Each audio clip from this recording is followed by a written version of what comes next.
presidente por un día de cualquier país, en este caso mi nación. Y entonces vamos pasando por distintas etapas de la vida. Diría que todos los ciudadanos recuerden los orígenes para luego valorar el tiempo, deshacerse de las cosas, enfrentar con estoicismo la vejez para finalmente la inminente muerte. Y de eso hablamos, al final es un embudo donde termina dirigiendo toda la gente a Jesucristo, a tener un encuentro con Dios, pero es maravilloso porque se ríen durante casi 2 horas, se llora también durante las 2 horas, es una mezcla de emociones y es fascinante ver cómo los corazones se van abriendo, las barreras se van bajando. Tuve muchas reuniones en Argentina con políticos, con empresarios, sindicalistas, con artistas, y todos decían lo mismo. Tenían muchos prejuicios, pensaban que el tema religioso, pastoral, todo eso siempre ocultaba un negocio detrás y se dieron cuenta que no, especialmente en mi país, donde cada vez que voy, la recaudación total es donada a diferentes instituciones. Entonces, pero siempre es una sorpresa para esa noche. Nunca decimos, compre los boletos que van a ser donados. No, siempre es una sorpresa. Hay los que dicen, ¿y por qué el negocio y te llevas el dinero? Pero esta noche le damos la sorpresa que es donado a instituciones de bien público. Y entonces, le agradezco mucho a estas 2 fundaciones. Toda la recaudación de esa noche completa fue donada a 2 instituciones.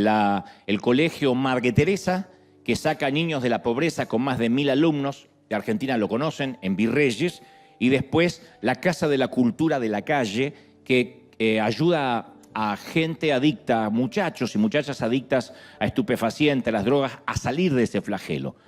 Julián Weich es el padrino el que está ahí en el micrófono en la imagen, el padrino de la escuela Madre Teresa, el hogar Madre Teresa, y el que está al otro lado es Gastón Pauls, el actor que también interpretó, entre otras cosas, a Luis Palau en la película, y que además ambos son 2 grandes actores, 2 conductores de televisión, pero además el caso de Gastón es el fundador de la Casa de la Cultura de la Calle. Y ambos recibieron esa donación de todo lo que se recaudó en Buenos Aires, por si alguien pensaba que necesariamente yo tenía o necesitaba ir a buscar dinero a mi país. No, todo lo contrario, sino era dejar un aporte y poder ayudar de este modo, especialmente a los que critican siempre diciendo, pero ¿por qué? ¿Por qué cobran? Y al donar todos los gastos del equipo nuestro, el hospedaje, los aviones, obviamente corren por cuenta de uno, si uno no puede sacar nada. Entonces es una inversión, pero no lo hago para tirar en cara, porque ahora viene la otra crítica, que no sepa tomar mano izquierda lo que a la derecha, pero el tema es que la gente se entere de que hay tierras que elegimos de manera intencional sembrar. Y bueno, y como una imagen vale más que 1000 palabras, aquí un pequeño vídeo, creo que dura 1 minuto, de lo que ocurría en Argentina. Tras esto, acuérdense, nos vamos a Monterrey, a Guadalajara, a Perú y a Chile, también al Movistar de Chile, a Bolivia y después Paraguay, que es lo que nos queda antes de partir para España. Esto ocurría entonces en Argentina. Ahí va.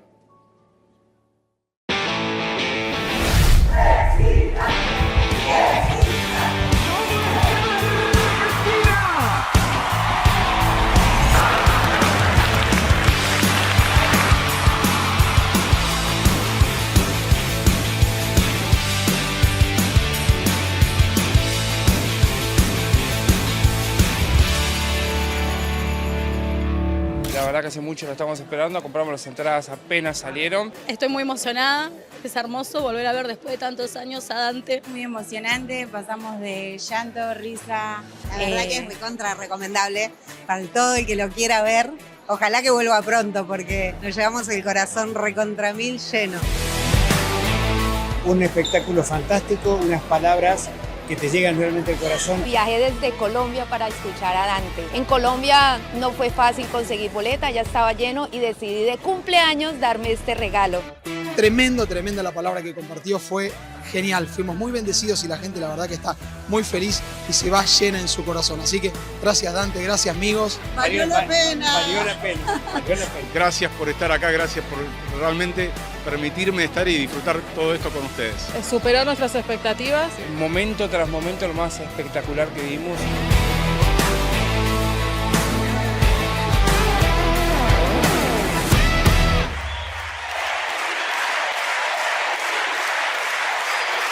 Saludo a toda Argentina, que siempre Me recibe también y las notas periodísticas también me hicieron sentir muy cómodo. Y es lindo tener un sitio donde regresar, un lugar donde uno nunca olvida uno las raíces.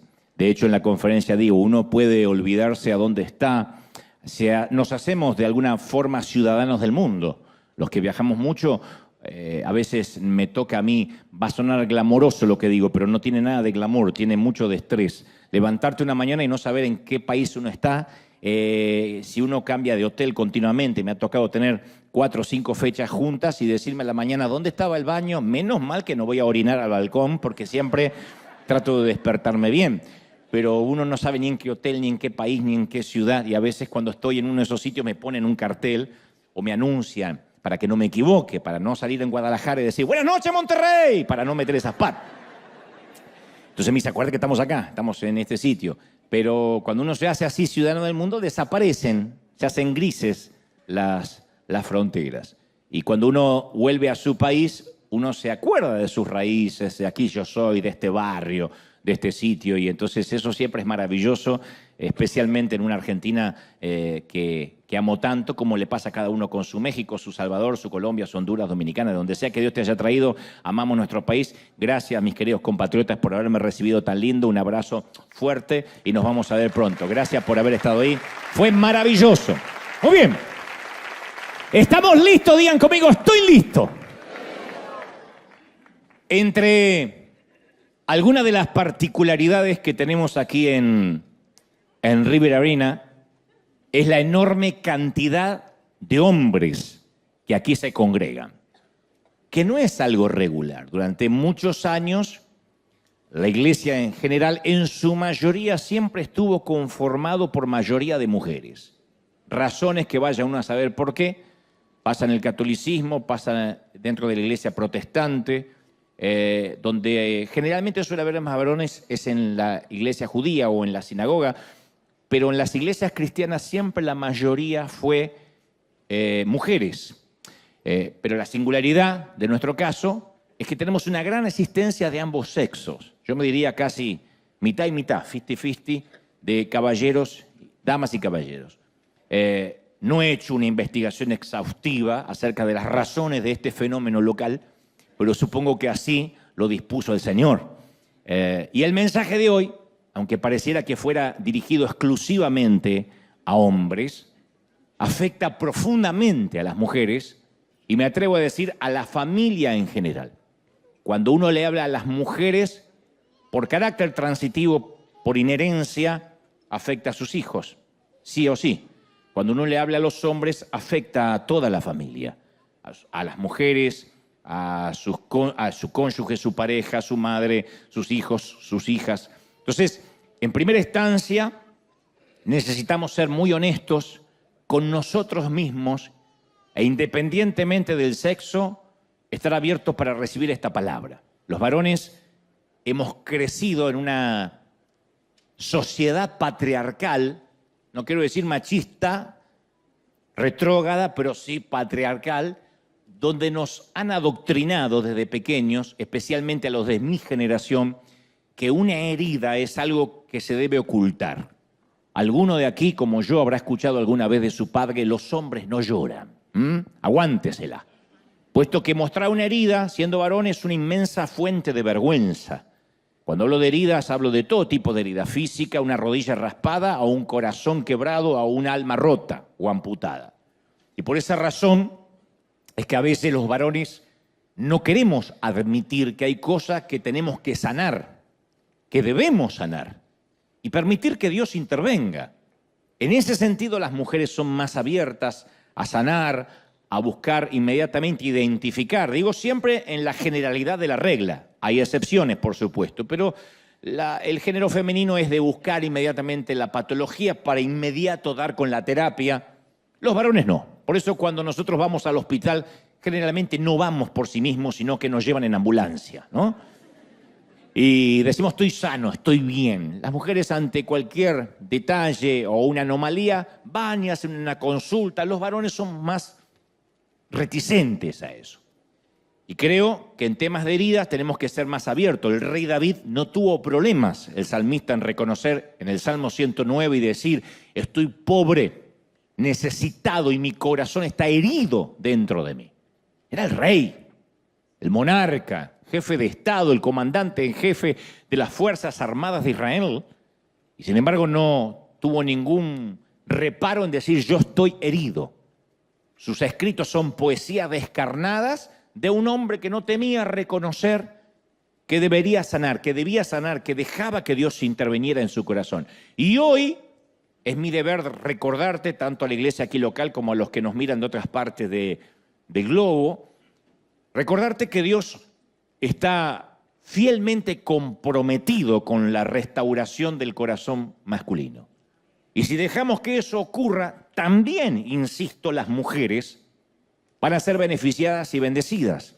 Cuando el hombre se sana, cuando el hombre se sana, la mujer también es bendecida. No solo su entorno, el género en general.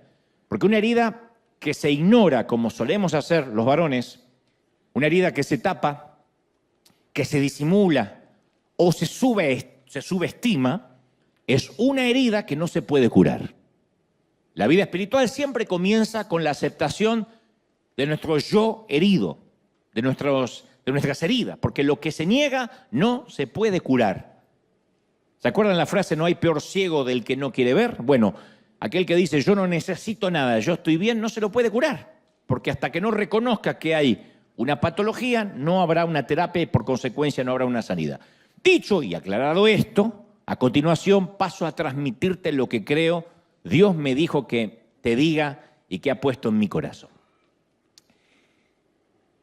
Existe cierto tipo de amnesia moderna, un olvido generalizado, respecto a una de las cualidades más importantes de Dios y que casi ya no se mencionan. Una de las cualidades más importantes de Dios en el Antiguo y en el Nuevo Testamento, en el Antiguo Pacto y en el Nuevo, es que Dios es un Dios guerrero.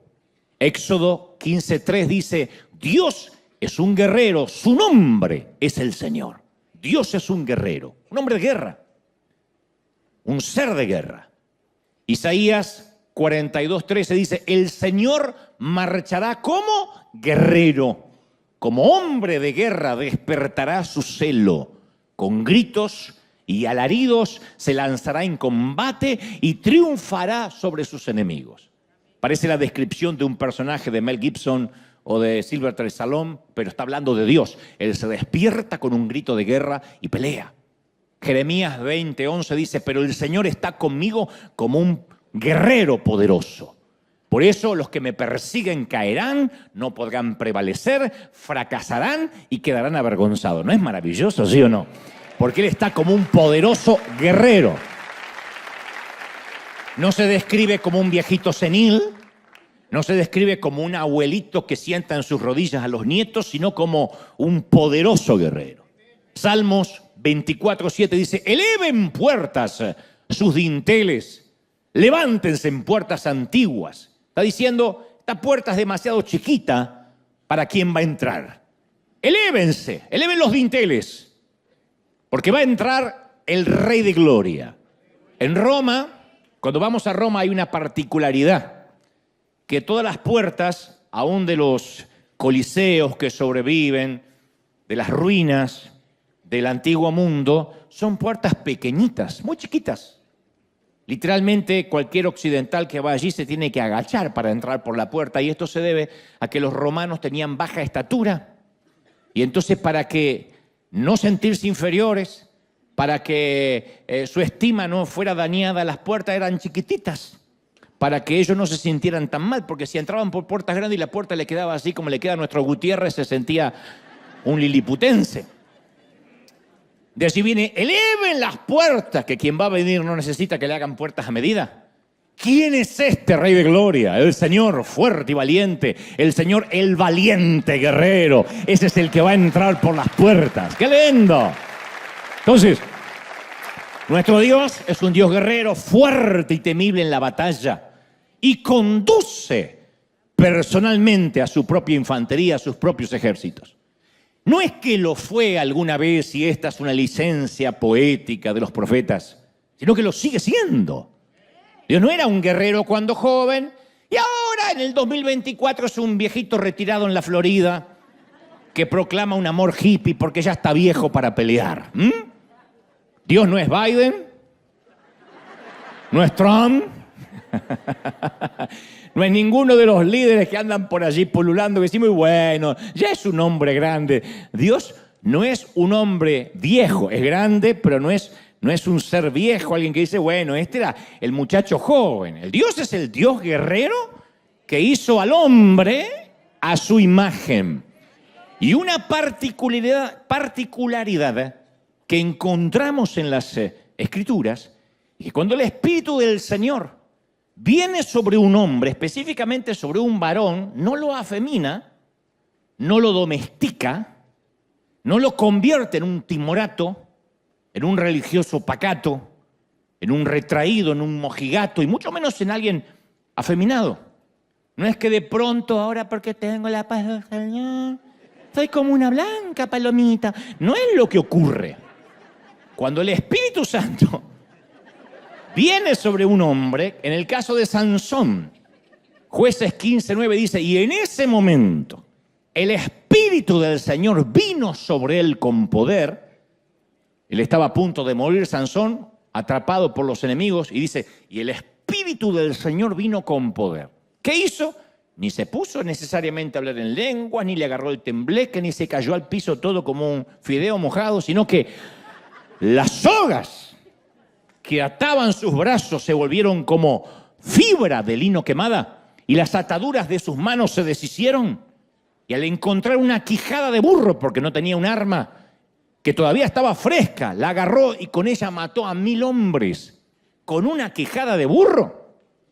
Imagínate lo que pudo haber hecho con una espada, con un arma. Por cierto, una vez escribí un chiste cuando hacía humor gráfico de alguien que va y le dice, pastor, he visto que Sansón con una quijada de burro mató a 1000 filisteos, así que tengo esperanza que Dios me use. Y el pastor le dice, no me cabe la menor duda, si con una quijada de burro Dios lo usó tanto a Sansón, imagínate lo que puede hacer con el burro entero.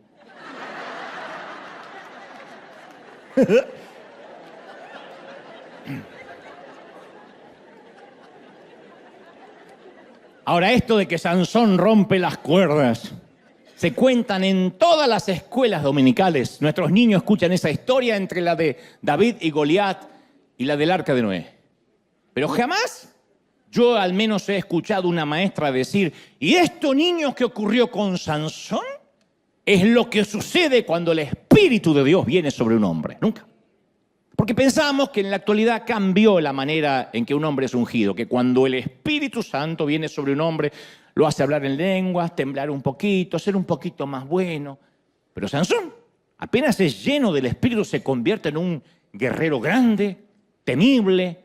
Cuando el Espíritu de Dios cae sobre él, son como las pinacas a Popeye para los memoriosos. O cuando Hulk o David Banner se transforma en el increíble Hulk, de repente un superpoder lo toma, lo posee y se transforma en ese guerrero imbatible. Antes de eso, cuando uno ve la vida de Sansón, el tipo es poco más que un imbécil. Hace boberías, es un tipo que no tiene carácter, pero cuando el Espíritu Santo viene sobre él, su último gran acto de guerra es heroico. Y no sucedió solo con Sansón. Jueces 3:10 relata, el Espíritu del Señor vino sobre Otoniel y salió a la guerra. Salió a la guerra como resultado de la llenura del Espíritu. Jueces 6:34 dice, entonces Gedeón, poseído. A mí me encanta esa palabra, porque parece que la posesión solo le pertenece al enemigo. Decimos, esa mujer está poseída, mi suegra está poseída. Pobre diablo, ¿qué tiene que ver con la suegra? Ya había venido poseída de antes. Pero siempre nosotros, posesión tiene que ver con lo demoníaco. Pero en la palabra se usa mucho la palabra poseído. Gedeón poseído por el Espíritu del Señor. Salió a la guerra. Poseído por Dios. Hemos visto, al menos en películas, lo que ocurre cuando alguien es poseído por un demonio. ¿Qué será ser poseído por el Señor, por el Espíritu de Dios? Bueno, la Biblia da una pista, salió a la guerra. No se quedó en trance meditando en el Tíbet, salió a la guerra. Jueces 11:29, entonces Jefté, poseído por el Espíritu del Señor, salió a la guerra. Exactamente lo mismo, cambia el hombre, el mismo espíritu. Y Samuel 16:13 dice lo que le pasó a David poco antes, minutos antes de matar a Goliat. Dice, entonces el Espíritu del Señor vino con poder sobre David. Es una valentía intrínseca al Espíritu Santo, inherente a una llenura. Entonces nuestra imagen de Jesús es como que se ha ido deteriorando a través de la cultura, a través de lo que nos vendieron en el cine, las figuras que hemos visto en alguna imagen. Y muy pocos relacionamos a Jesús con un guerrero. De hecho, hasta yo he visto gente que le cuesta hasta justificar el día en que Jesús se plantó como hombre, se enfadó y en un acto de agresividad premeditada se tomó el tiempo de hacerse un látigo de cuerdas y lo usó contra los mercaderes que ocupaban los atrios del templo. Se nos va el detalle de que se detuvo a hacer un látigo. Yo no le tenía tanto miedo a mi papá, porque mi papá explotaba de golpe, de 0 a 100. Y de repente yo... Y uno escapaba y como la mayoría de los varones a los 5 minutos se había olvidado que lo había enfadado. Pero mamá era fría, calculadora. Y ella empezaba así, decía, ¿qué estás haciendo? Arreglando la chancla. Y con una frialdad que he visto solo en Putin,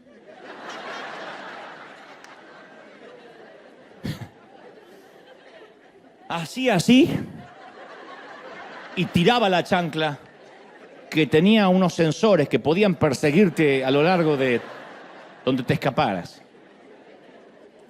Eso era una violencia premeditada. Bueno, el Señor dice que se hizo un azote.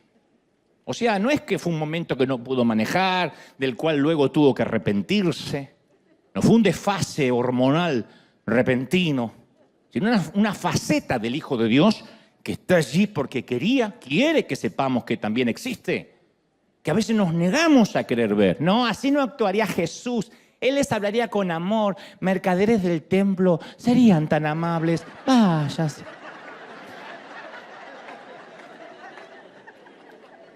Uno no espera ese tipo de conducta, esta de echar a los mercaderes con un azote de cuerda de un cordero manso y humilde, pero malinterpretamos lo que es manso y humilde. Nuestro Dios es guerrero porque hay ciertas cosas en la vida por las que tenemos que pelear, por las que hay que luchar. No queda otra. Así heredamos el carácter del padre. Un papá que es músico, el hijo es músico, por lo general porque se cría en un entorno con pianos, con guitarra. El papá que es poeta, por lo general al hijo le encanta leer. El entorno es lo que hace que los hijos nos terminemos pareciendo, además de la genética. Y si somos hijos de Dios y adoptados por Él a través de Jesucristo, heredamos el ser guerreros, el pelear, el luchar, el plantarnos. No en ser loquitos, sino plantarnos en las convicciones. ¿Sí? Recién ahí es cuando logramos entender el corazón de Dios. O lo empezamos a entender un poquito más. Debemos pelear por la institución de la familia que se va degradando día a día en pos de la modernidad. Debemos pelear por nuestros niños, sean los nuestros o no. Pelear. En una entrevista que tuve ahora en Argentina, alguien me decía, hay que darle a los niños la capacidad de elección. Y yo decía, hay que darle al ser humano la capacidad de elección, que por supuesto es un libre albedrío que nos regaló Dios, pero no en la minoría de edad, cuando todavía son nuestra responsabilidad, cuando todavía los niños no saben qué quieren, cómo quieren. Nuestros niños pueden atragantarse de dulces antes de la hora de la cena, si no hay una regla. No podemos decir, bueno, yo a mi niño le dejo libre comer lo que sea, quiero crear un ser libre. No, hay que educarlo, se llama educación. Y cuando uno le dice que elijan, por ejemplo, su sexo, cuando tienen 7, 8 años, le decimos niñe, porque para nosotros la genitalidad, en términos de la posmodernidad, no significa nada. Estamos no educándolos, sino adoctrinándolos, empujándolos a que elijan algo que no están capacitados para elegir. Entonces uno tiene que pelear por esos derechos que independientemente de que estén en la Biblia son morales, son nuestros, son éticos, ¿sí o no? Tenemos que pelear por nuestros amigos, por las amistades, pelear por nuestras amistades, independientemente que el amigo termine cometiendo un error. Yo digo siempre que tengo pocos amigos, pero soy muy buenos amigos de mis amigos. Y los voy a visitar a la cárcel y no pregunto por qué están ahí. No los cuestiono. A veces me dicen, no puedo creer que seas amigo de fulanito. Yo soy amigo de mis amigos, independientemente de lo que después haga con su vida, comparta o no. Yo no puedo buscar amigos perfectos. ¿Por qué? Porque tampoco puedo ofrecer perfección. Me da gracia cuando la gente dice, yo estoy buscando una iglesia perfecta. ¿Y qué vas a ofrecerle a la iglesia perfecta? Lo más posible es que se eche a perder apenas llegues. Entonces, ténganme paciencia que hoy estoy medio cansado y no tengo filtro. Los médicos luchan por la vida de sus pacientes. Los maestros luchan por los corazones y el futuro de sus educandos, de sus estudiantes. Entonces pensemos que cualquier cosa buena, verdadera o hermosa que valga la pena en esta vida, vamos a darnos cuenta que no se puede proteger esa cosa o eso si no peleamos y luchamos por eso. No se protegen las cosas buenas solas. Y vivimos en una época derrotista, de hombres muy frágiles, esto no es una novedad. Lo bueno es que no te está predicando una mujer, sino un congénere, y lo reconozco. Deseamos adelgazar comiendo comida chatarra, automóviles y casas nuevas sin pensar en la deuda. Hay empleados que cuando se les pide una hora, una milla extra, se quiebran y ya se quejan de la presión patronal. Hay muchos hombres con baja estima y poca tolerancia a la crítica, al rechazo, a la frustración. Hay toda una generación. Estamos ante una generación como no se vio jamás, de un ánimo inestable. Pasa inclusive entre ministros. A mí me sorprende la cantidad de ministros que abandonan sus púlpitos porque necesitan un sabático por el extremo estrés o porque se deprimieron. Yo digo, ¿qué queda para la gente? ¿Qué queda para los que navegan en ese barco? ¿Se puede deprimir un hombre de Dios? Por supuesto, eso no respeta la estatura espiritual de nadie. Lo que digo es, no podemos ser tan abiertos a decir, hoy me siento mal, hoy me levanté autopercibiéndome triste. No podemos. Los líderes estamos hechos de eso, de a pesar de la tristeza o de los problemas, continuar con la asignación. Entonces hay gente que está preparada para el éxito, para el triunfo, para el empoderamiento, y cuando las cosas empiezan a salir mal, ante un imponderable, o son criticados, se desata en ellos una intolerancia desproporcionada. Se dice que es un grupo de hombres que por todo reclama, por todo se queja, por todo llora y por nada pelea. Se queja, reclama, y en eso están nuestros hijos también, o la mayoría. No puedo generalizar, pero una mayoría. Los sociólogos especializados afirman que vamos a una rumba, a una hombría de cristal, o lo que es peor, al fin del género, a la extinción del género masculino. A una hombría de cristal, donde se deprimen porque un profesor le levantó un poquito la voz, donde quieren denunciar al primero que les habla un poquito alterado. O sea, no se les puede hablar ni siquiera en un tono más alto de lo normal porque inmediatamente se sienten agredidos. Entonces, la autoridad familiar, la autoridad institucional les genera rechazo, frustración, no les gusta recibir órdenes. Necesitan reconocimiento constante, tienen poca tolerancia al rechazo. Y si uno sale a vivir la vida con poca tolerancia al rechazo, estamos fregados. Porque la vida nos van a rechazar en muchos sitios, en muchos ámbitos, en muchas cosas de la vida. El concepto psicológico usado para describir a los niños que no se desarrollan físicamente debido a que son mal alimentados se llama depravación enana, depravación pigmea. Depravar significa desviar el uso natural. Y se le dice depravación enana. Bueno, hay millones de hombres que son enanos en sus emociones, en su personalidad, debido a que no maduraron, debido a que tienen un retraso madurativo serio. Y alguien que no madura siempre le está echando la culpa al otro. Si fracasa en el matrimonio es por la loca que le tocó. Si abandona a los hijos es porque la presión no lo dejó, pobrecito, respirar y tuvo que salir a buscar otro horizonte. Si lo despiden del trabajo es porque el patrón no lo entendía. Y el problema siempre está en el afuera, en los demás. Me hirieron, me traicionaron, no me pastorearon. Es triste escuchar a hombres decir, es que no me dieron amor. De verdad. Me desilusionaron, no me llamaron. No se rían mucho las mujeres, que el domingo que viene les hablo a ustedes, no. Tanto. Ya hay para ustedes también.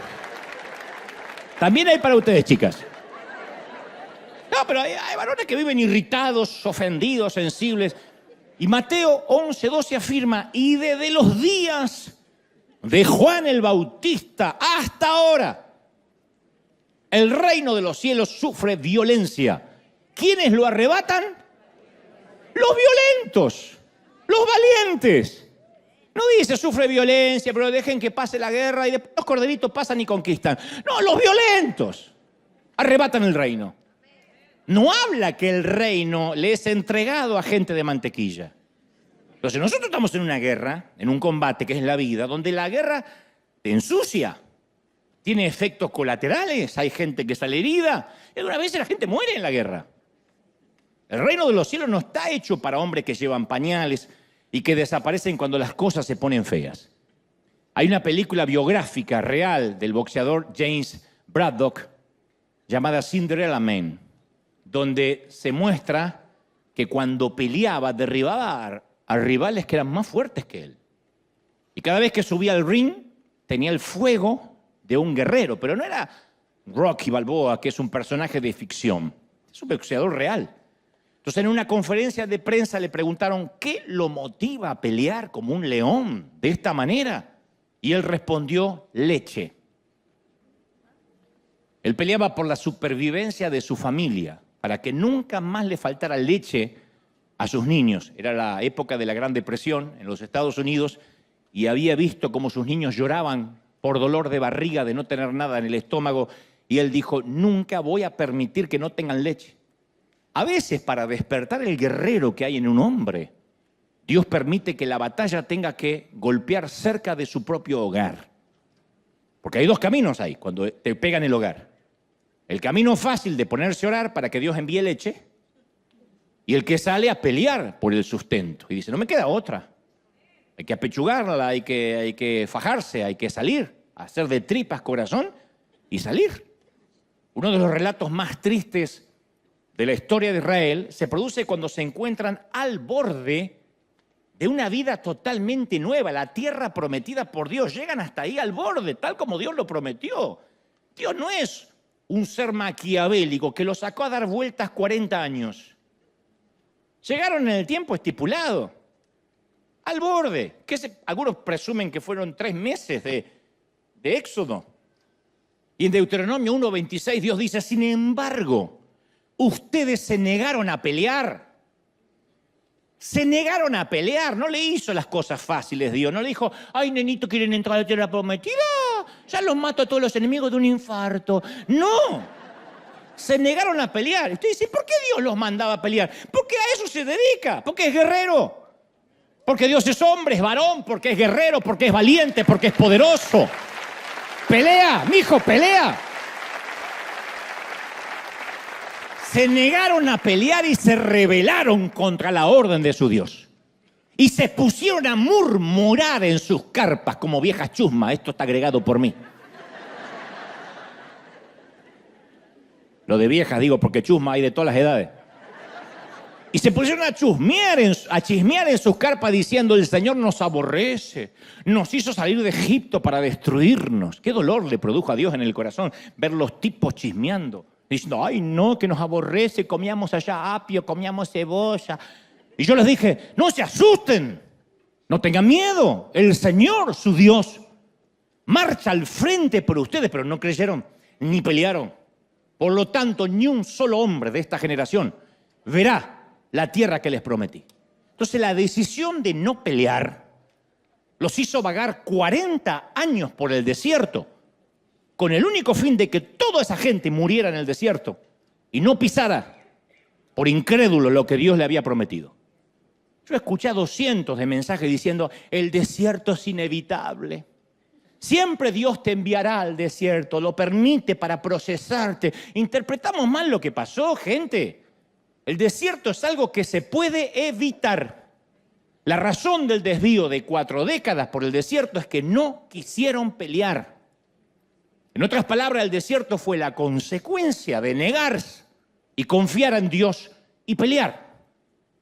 Si hablamos en términos de desierto como Israel, está el desierto adrede donde uno se retira como Jesús a ayunar y a orar. Pero el desierto, ese que Dios no te deja llegar a destino, no es que Dios mantiene a la gente en el desierto, es la gente la que mantiene a Dios en el desierto. Y creo que actualmente, en lugar de creerle a un Dios guerrero, preferimos levantar la bandera blanca y rendirnos, porque pensamos que eso es ser cristiano. Suponemos y creemos que mientras dormimos, Dios será quien resista al enemigo. Eso es un pensamiento peligroso, antibíblico, esperar que Dios nos vaya resolviendo la vida y nos ponga rueditas en la bicicleta siempre.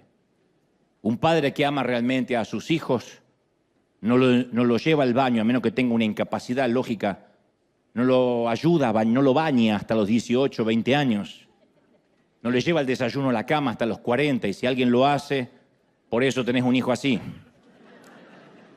Santiago 4.7 afirma Santiago 4.7. Así que sométanse a Dios, que esto es, obedezcan sus órdenes, resistan al diablo y él huirá de ustedes. Resístanlo. Entonces vivimos en un mundo espiritual en guerra, pero la cristiandad actual nos empodera siempre para que compremos el auto del año. Nos dicen, vas a ser propietario, vas a dejar de rentar. Entre otras cosas, entre paréntesis, como si rentar nos pusieran un género menor de la humanidad. Nos dicen que si reclamamos y oramos, las almas van a venir solas. Nos hacen declarar proféticamente, pero yo nunca he escuchado, o pocas veces, que nos digan, sal a pelearte. Cuando hablo de pelearte, no digo que te agarres a trompada con el primer chino que maneje mal. Estoy hablando de pelear por las cosas que valen la pena. Entonces terminamos en una pasividad disfrazada de palabras de guerra, pero en realidad Dios nos ve como hundiendo barquitos en un juego de mesa, como en la batalla naval que jugábamos de niño. Ya pusimos 4 estacas a la ciudad, ya rociamos con aceite las puertas de la casa. Y Dios dice, sigan jugando, pero eso no es pelear.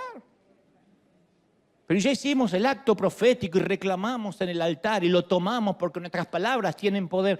Pero todo eso es fe en la fe. Yo me puedo sentar encima de un tarro lleno de gasolina y no me lleva a ningún lado. Eso es la fe en la fe. En el nombre de Jesús, en el nombre de Jesús, en el nombre de Jesús.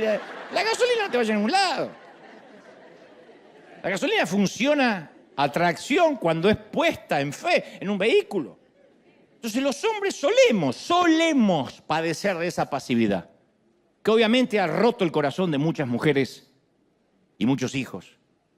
A muchos hombres nos gusta tener sectores anímicos, emocionales o espirituales de nuestra vida, sectores de rendición y pasividad. Yo le llamo una zona desmilitarizada. Entonces no queremos guerra. Y está bien, no digo que esté mal, pero tenemos muchos lugares donde yo no te molesto y tampoco me molestes. Mi padre era de esos. Mi padre decía, yo salgo todos los días a poner el pan en la mesa. Así que cuando vuelvo a casa está prohibido traerme problemas. Obviamente nunca fui a decirle que me hacían bullying en el colegio. Nunca lo molesté con cuestiones de identidad, con lo que me avergonzaba ser pobre. Nunca pude hablar con él porque papá estaba ocupado para temas mayores y no trabajaba en el Pentágono, era carpintero, Pero a papá no había que molestarlo, nunca. Y eso no solo sucede con el hogar, sino con la iglesia, con el trabajo, con los amigos, con Dios. A mí me entristece pensar en todas las cosas en las que mi padre se rindió a lo largo de los años y esperaba que mágicamente las cosas se arreglaran solas. Él decía, ya esto se va a arreglar. Pero Dios da por sentado que el hombre tiene que actuar, tiene que intervenir, tiene que ser intencional. ¿Por qué? Insisto, porque nos creó a su imagen, a su semejanza. La pasividad no tiene lugar en el léxico, en el diccionario de la genuina masculinidad. El peor insulto para un hombre es ser pasivo. Y cuando hablo de masculinidad, no me refiero a la genitalidad que nos hace machos. Porque genitales también tienen los perros y eso no los hace hombres. Podemos nacer varones, pero uno se hace verdadero hombre solo por elección. Porque la mayoría de los hombres, a los hombres nos gusta la acción, pero a veces no para vivirla, sino para verla. Un hombre ve un accidente en la ruta y para, a ver, uy, le gusta ver la acción. Ponemos en la tele un programa de comida sana mientras la acompañamos con una pizza de pepperoni. Es verdad, ¿eh? Hay que empezar a comer sano. Estamos comiendo. Vemos 22 jugadores corriendo detrás de una pelota, mientras que nosotros, con una cerveza en la mano y devorando chips y papas fritas, le gritamos hacia dónde tienen que patear. ¡Para el otro lado! ¡Para el otro lado! Los pobres corren como desgraciados. Y terminamos el partido y ¿qué decimos? ¡Qué vergüenza! ¿Cómo juegan? ¡Aprendan a jugar! Alcanzame el control remoto, no me quiero levantar. Pero ellos tienen que aprender a correr. Es increíble. ¿Por qué? Porque tenemos un gen para la acción, pero cuando está dormido solo la queremos ver. Somos pornógrafos de la acción, queremos ver cómo otro corre. Las mujeres, en cambio, necesitan el drama, la traición, el romance, el buen guión y el suspenso, el amor y el final feliz, a las 7, 6 centro. Mira una novela de 352 capítulos. Los hombres necesitamos una película donde el tipo a los 5 minutos agarre mínimo una pistola y mate, ya sea 700 ninja, japonés, alemán, indio, lo que sea que mate, pero que mate a alguien. No importa si no hay guión. Queremos que el tipo dispare, que el auto huele, que el avión se caiga, que la ciudad explote, que ataquen los alienígenas, los zombies, King Kong o Godzilla, que alguien ataque. ¿O no? ¿Por qué? Porque fuimos creados por Dios y encontramos ánimo en el boxeador que va por un round más, en el soldado que aún herido sigue disparando. Algo nos dice, de ahí vienes. Cuando vemos que el jugador hace un gol en el último minuto, en el último segundo y da vuelta el resultado de un partido, saca ese tigre, ese león que hay dentro. ¿Por qué? Porque ese es nuestro origen. El tema es que cuando termina la película o el partido, ¿qué hacemos? En vez de salir a pelear por el honor de nuestros hijos, les damos una tablet para que se metan en la habitación y no nos molesten. En vez de ser apasionados, pero en vez de ir detrás de una pelota, apasionados para buscar a Dios, nos apasionamos en hacer maratones en Netflix. Entonces, la pasividad es el primer pecado que heredamos de Adán. La pasividad es edénica. Estoy convencido que el primer pecado del ser humano no fue comerse la fruta, fue la pasividad. ¿Qué hacía Adán? Porque siempre decimos, y esta Eva, ¿viste? ¿Por qué no se puso a hacer una pupusa en vez de andar comiendo fruta? Que costaba una tortillita, se puso a comer fruta. ¿Qué hacía Adán mientras Eva tomaba la fruta prohibida? De acuerdo a Génesis 3:6, estaba ahí con ella. Porque dice, tomó la fruta y se la convidó a Adán. Si no diría, y lo anduvo buscando por todo el huerto y Adán no estaba porque estaba domando la jirafa. No, lo estaba al lado. ¿Y qué hizo Adán? No dijo nada, no hizo nada. No comentó nada, vio de qué árbol la había sacado y a partir de allí vamos a conocer a muchísimos hombres que se permiten no hacer, no decir, no incomodar. En 1 Samuel, las Escrituras nos dan una imagen desafortunada de lo que es la pasividad y sus consecuencias. El sacerdote Elí servía al Señor en el tabernáculo y era juez del pueblo de Israel. Tenía una postura religiosa, si se quiere, vicaria y una postura política. Tenía 2 hijos, Ofni y Finés, quienes también fungían, oficiaban de sacerdotes, pero que también eran unos canallas, eran unos bribones, unos granujas los tipos. Se robaban las ofrendas, con ese dinero organizaban orgías dentro del templo.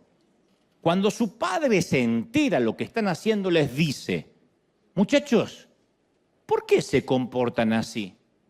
Todo el pueblo me habla de vuestra mala conducta. No, hijos míos.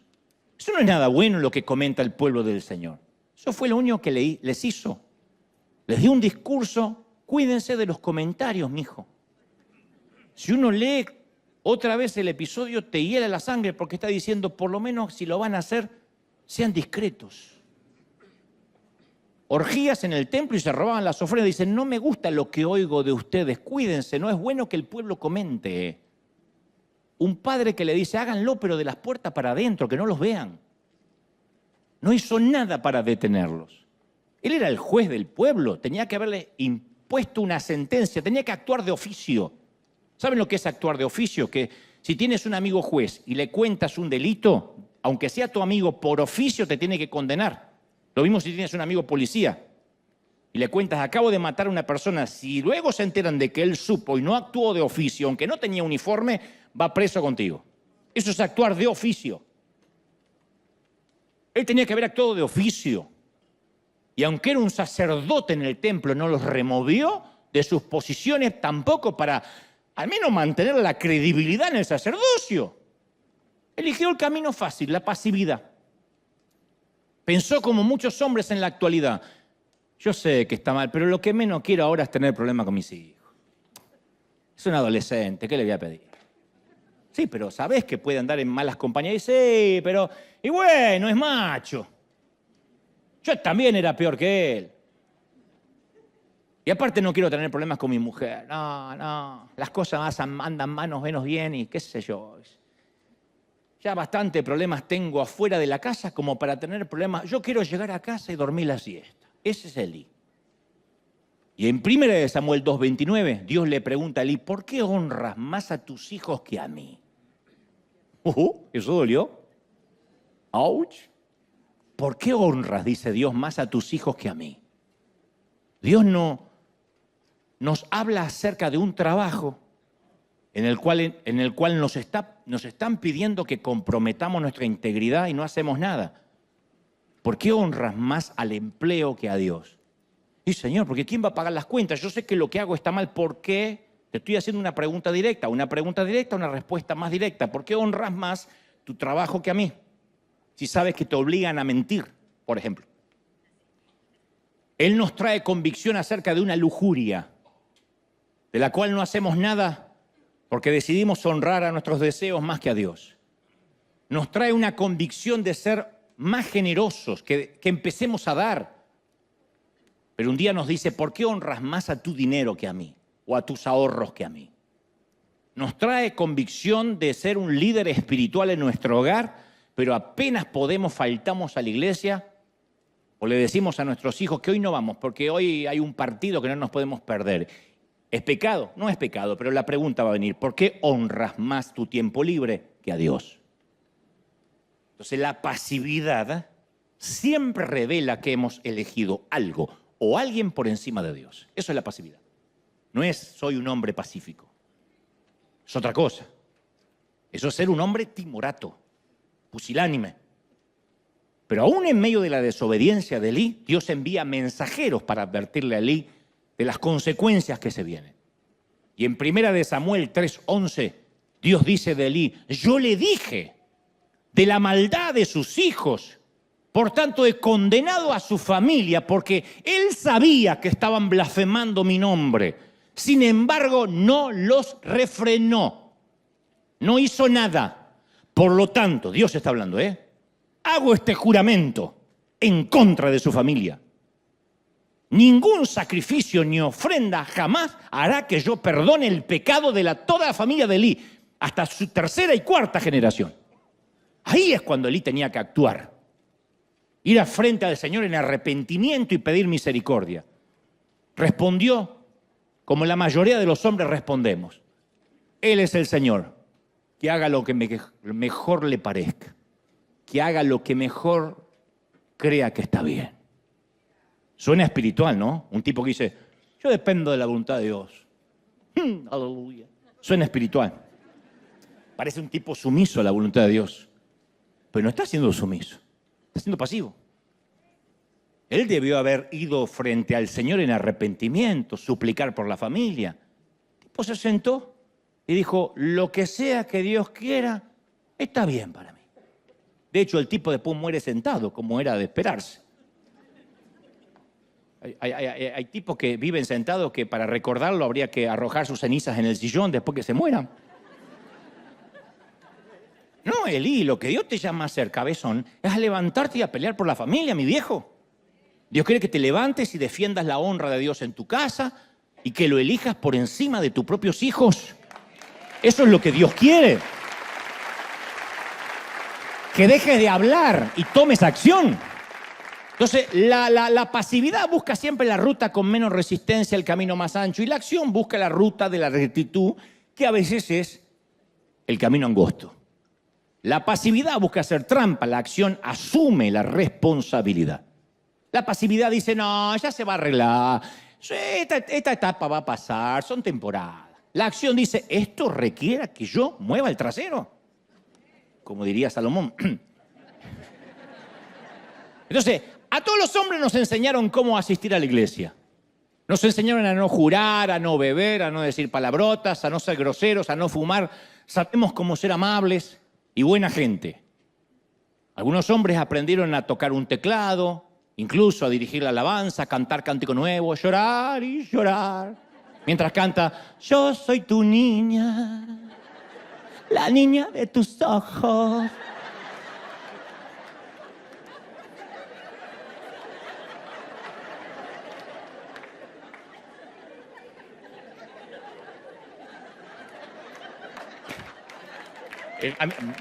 No importa. Vamos a ser correctos con la especificación. La niña de los ojos es eso negrito que tenemos en el medio del iris, donde cuando uno mira los ojos de alguien, ve como una persona chiquitita. De allí el modismo coloquial, esa es la niña de tus ojos. O sea, es correcto, etimológicamente hablando. Pero yo nunca pude, no sé. No tengo duda de mi identidad sexual, pero nunca pude. Yo soy tu niña. Nunca pude. La niña de tus ojos. No puedo, no me sale. Perdón, soy de otra generación, yo sé. Pero no nos enseñaron cómo pelear.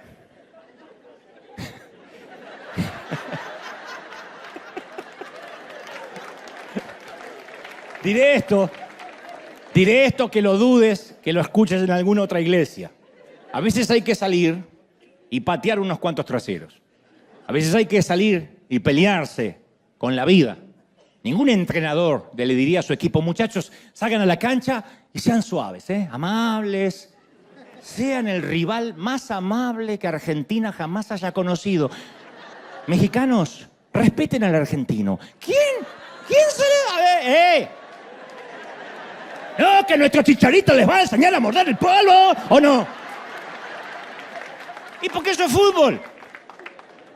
Un equipo que dice, no, sean suaves, no sale motivado a ganar. Y eso es lo que durante años la iglesia le ha dicho a los hombres, solo intenten ser buena gente. Y la iglesia termina teniendo un exterior masculino, pero su alma se vuelve femenina.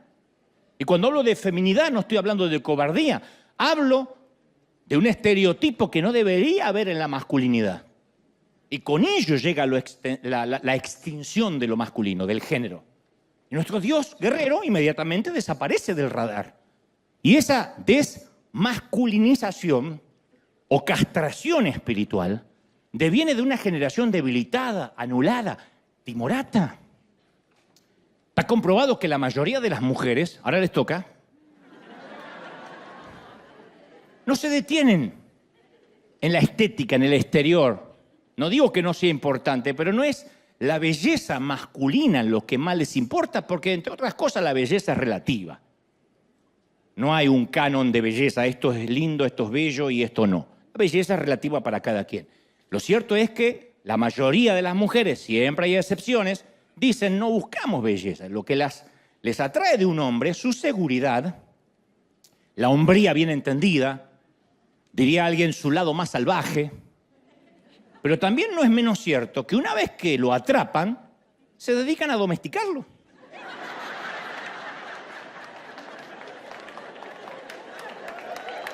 ¿O no? Como dijo alguien alguna vez, las mujeres se enamoran de la barba del Che Guevara para luego casarse con él y obligarlo a que se afeite. Entonces nadie metería un gran león en una pequeña jaula. Entonces, ¿por qué meter a un hombre ahí?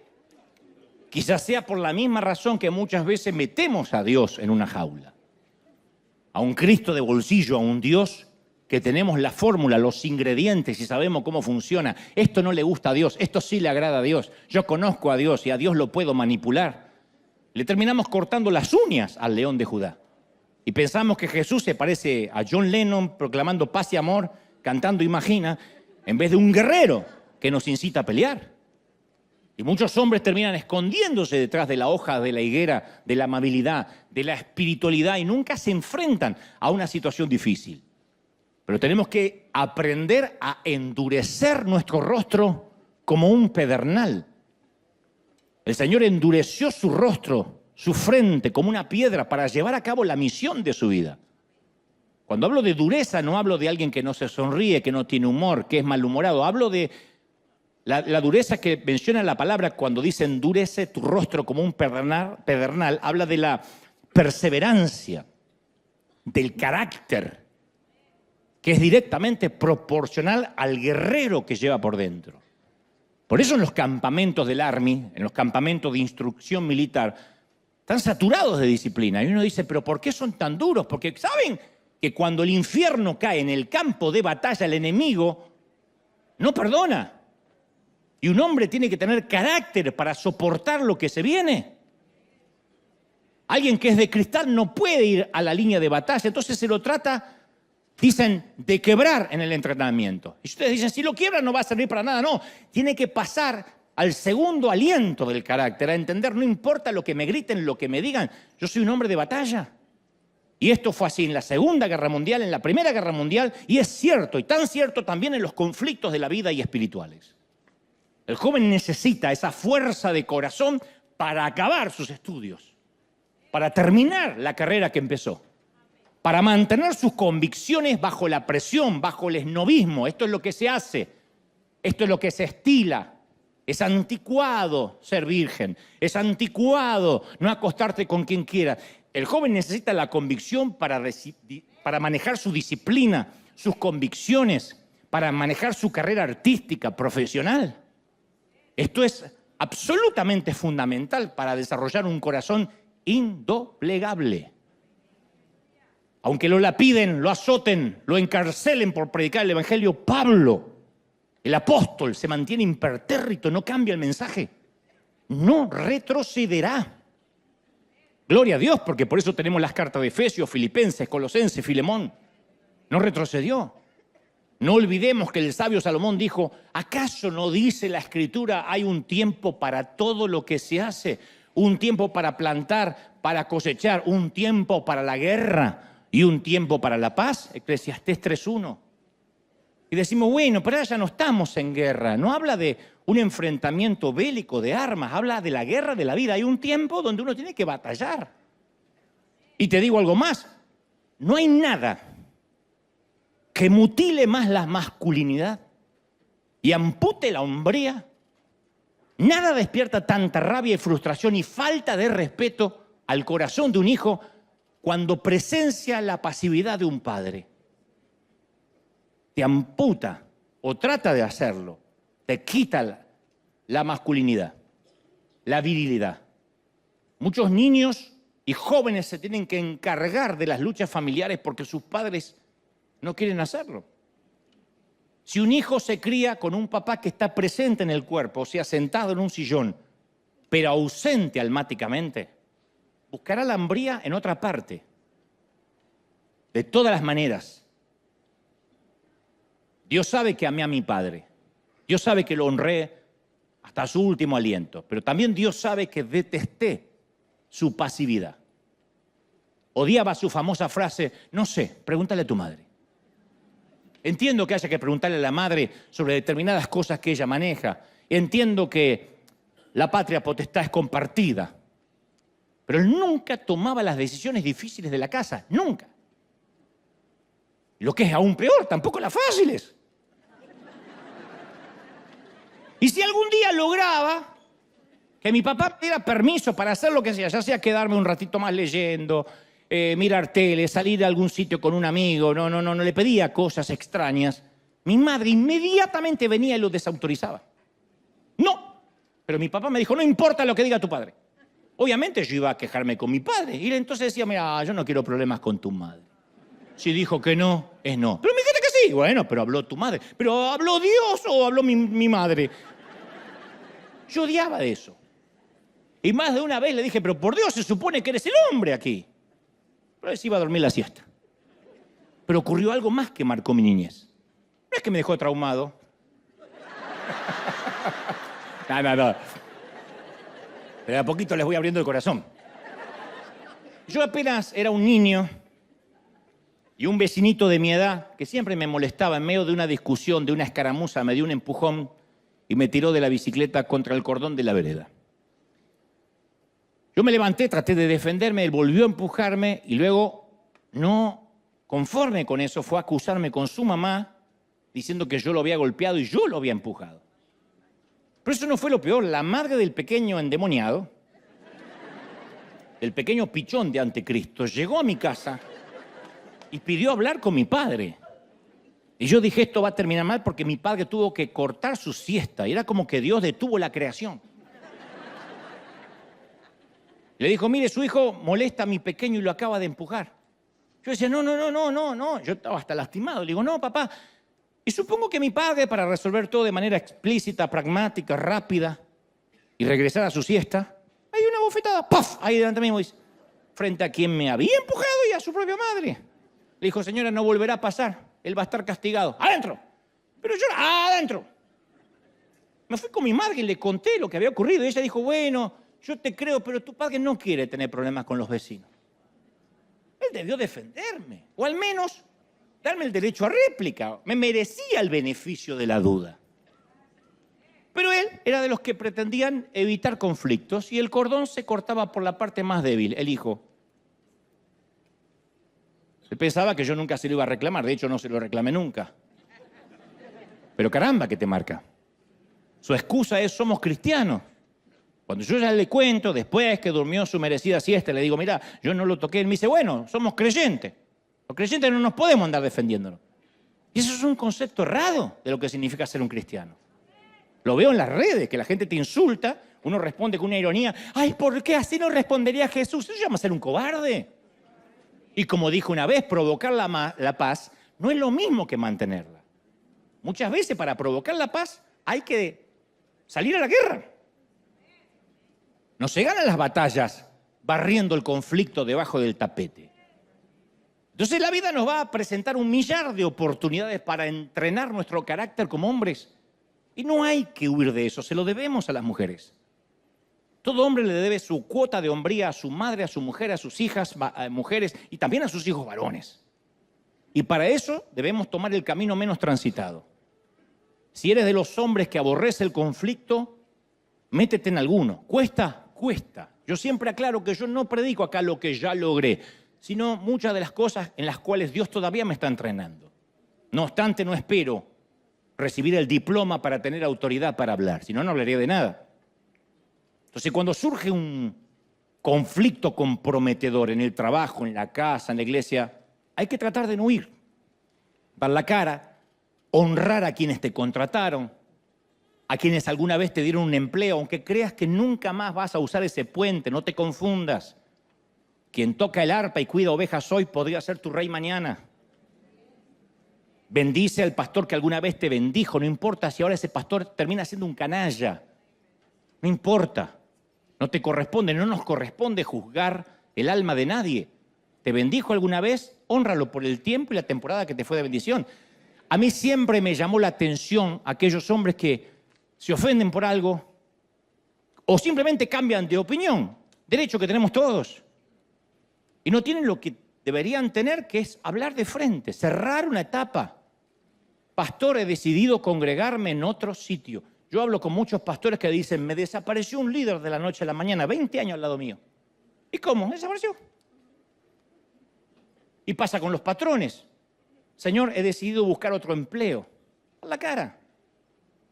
Es un momentito de, como decía una abuela mía, es un momentito de vergüenza y una vida de paz. He decidido que me voy a mudar a otro estado, a otro país.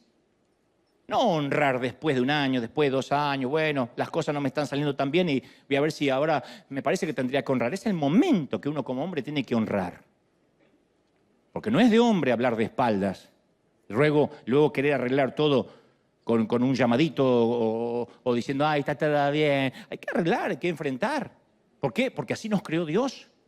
Tomar el camino honroso. Se llama el camino de la hombría. Hombría, caballerosidad, código.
out. Silence screams from broken souls, no doubt. Concrete jungle traps us grinding down. Lost in the echo, shadows pull me drown.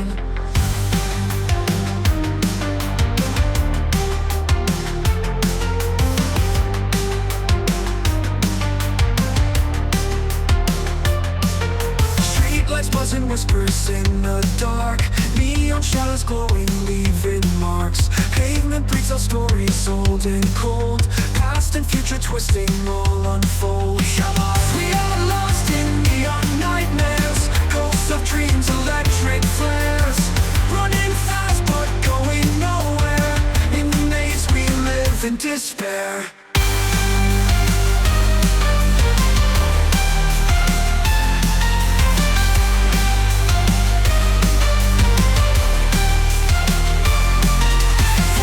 Rise mechanical and raw.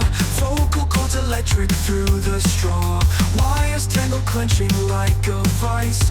Heartbeat scenes with thunder, rolling dice. Falling stars and shattered glass confound. Broken mirrors scattered on the ground. Synthetic whispers tell us we're alive, but the ghosts of dreams begin to thrive.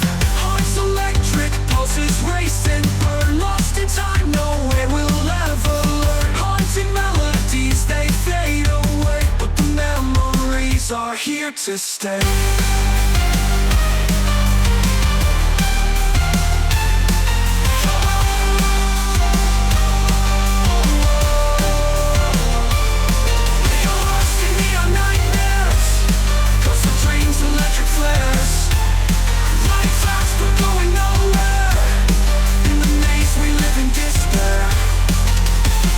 In the distance, a flicker of light.